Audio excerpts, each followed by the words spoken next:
कभी सिसकियां तो कभी फूट फूट कर रोने की आवाज। ऐसे तो सिनेमा घर के अंदर अंधेरे में किसी का चेहरा नजर नहीं आ रहा था, लेकिन जब 72 mm के पर्दे पर द कश्मीर फाइल्स फिल्म का एक एक पन्ना खुलता है तो ऐसा लगता है कि दशकों पुराने घाव से आज भी खून रिस रहा हो।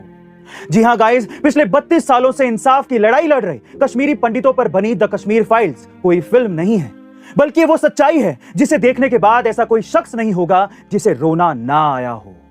कश्मीर जेनोसाइड पर बनी इस फिल्म को लोग काफी अच्छे रिव्यूज दे रहे हैं और हर कोई विवेक अग्निहोत्री के निर्देशन में बनी इस फिल्म की तारीफ कर रहा है। पब्लिक ही नहीं बल्कि देश के प्रधानमंत्री नरेंद्र मोदी जी ने भी इस फिल्म की स्टार कास्ट और डायरेक्टर से मिलकर फिल्म की खूब तारीफ की है। गाइस, क्या आपने इस फिल्म को देखा है? और अगर नहीं तो जरूर देखें। Always remember, forgive the people but don't forget what has happened. Guys, Ukraine और रशिया की लड़ाई के बीच रशिया ने एक चौंकाने वाला दावा किया है। जी हां गाइस, अब ठीक सुन रहे हैं। रशिया ने कहा है कि अमेरिका यूक्रेन में बायो वेपन यानी कि जैविक हथियार बना रहा है और इसके लिए उसने यूक्रेन में करीबन 30 लेबोरेटरीज बना रखी हैं। वहीं चाइना ने भी इस बात पर मोहर लगाई है कि अमेरिका दुनिया के कई देशों में लगातार जैविक हथियार बनाने की कोशिश कर रहा है। दरअसल चाइना का अमेरिका पर यह आरोप इसलिए भी लगाया गया है क्योंकि आज से 2 से 3 साल पहले अमेरिका ने कोरोना जैविक हथियार बनाने को लेकर चाइना को पूरी दुनिया में बदनाम कर दिया था।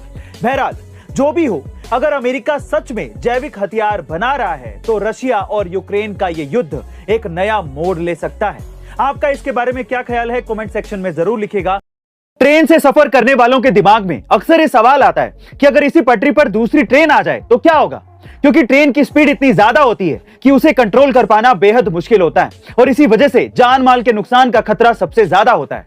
इसी नुकसान को रोकने के लिए हमारे रेल मंत्री अश्विनी वैष्णव ने एक ऐसी तकनीक कवच का ट्रायल करवाया, जहां खुद एक तरफ रेल के इंजन में रेल मंत्री अश्विनी वैष्णव थे तो दूसरी ट्रेन में अन्य रेलवे अधिकारी। अब दोनों ट्रेन एक ही पटरी पर थी, दोनों के बीच की दूरी 380 मीटर थी और जैसे ही इससे आगे लोको पायलट ने ट्रेन बढ़ाने की कोशिश की, ट्रेन में सायरन बजने लगा।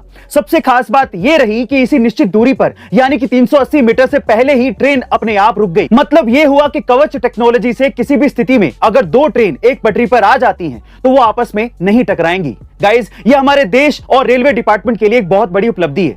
यूक्रेन पर रूसी हमले के बाद से स्पेस इंडस्ट्री में किस तरह से तहलका मचा हुआ है और किस तरह से भारतीय तिरंगे झंडे ने तहलका मचा रखा है, जरा ध्यान से सुनिएगा। रशिया ने एक सैटेलाइट लॉन्च करने वाले रॉकेट से कुछ देशों के झंडे हटा दिए। इस पूरे मामले का वीडियो रूसी अंतरिक्ष एजेंसी प्रमुख दिमित्री रोगोजिन ने शेयर करते हुए कहा कि बेकनूर में हमारी टीम ने फैसला किया कि हमारा रॉकेट कुछ देशों के झंडे के बिना बेहतर दिखेगा। वीडियो में देखा जा सकता है कि जहां इंडियन फ्लैग रॉकेट पर लगा हुआ है तो वहीं यूएस, जापान और यूके के झंडे हटाए जा रहे हैं। और तो और इस वक्त यूक्रेन में भी इंडियन फ्लैग इतना पावरफुल है कि यूक्रेन में पढ़ने वाले पाकिस्तानी बच्चे भी इंडियन फ्लैग का इस्तेमाल करके अपने देश वापस लौट रहे हैं। Guys, that's the power of Indians. Guys, प्यार ना तो मजहब देखता है ना ही सरहद, प्यार तो बस 2 दिलों का मिलन है, हो जाता है तो हो जाता है। ऐसी एक लव स्टोरी है बिहार के सत्येंद्र और जर्मनी की लारिसा बेंज की, जो हाल ही में शादी के बंधन में बंधे हैं। दरअसल जर्मन महिला से शादी रचाने वाले सत्येंद्र कैंसर पर शोध करने के लिए स्वीडन गए थे और वहां स्किन कैंसर पर शोध कर रहे थे, जबकि लारिसा प्रोस्टेट कैंसर पर रिसर्च कर रही थी। इसी दौरान साल 2019 में वो दोनों करीब आए, उनके बीच बातें शुरू हुई और फिर प्यार हो गया। प्यार परवान चढ़ा तो दोनों ने शादी करने का मन बना लिया, लेकिन बीच में कोरोना काल के चलते शादी में देर हो गई। जब हालात ठीक हुए तो उन दोनों ने शादी कर ली। गाइस, बिहारी बाबू ने एक बार फिर से कमाल कर दिया। आपका इसके बारे में क्या ख्याल है? कमेंट सेक्शन में जरूर लिखिएगा और ऐसी अमेजिंग वीडियोस के लिए शेयर, सब्सक्राइब एंड लाइक। मिलते हैं अगली वीडियो में।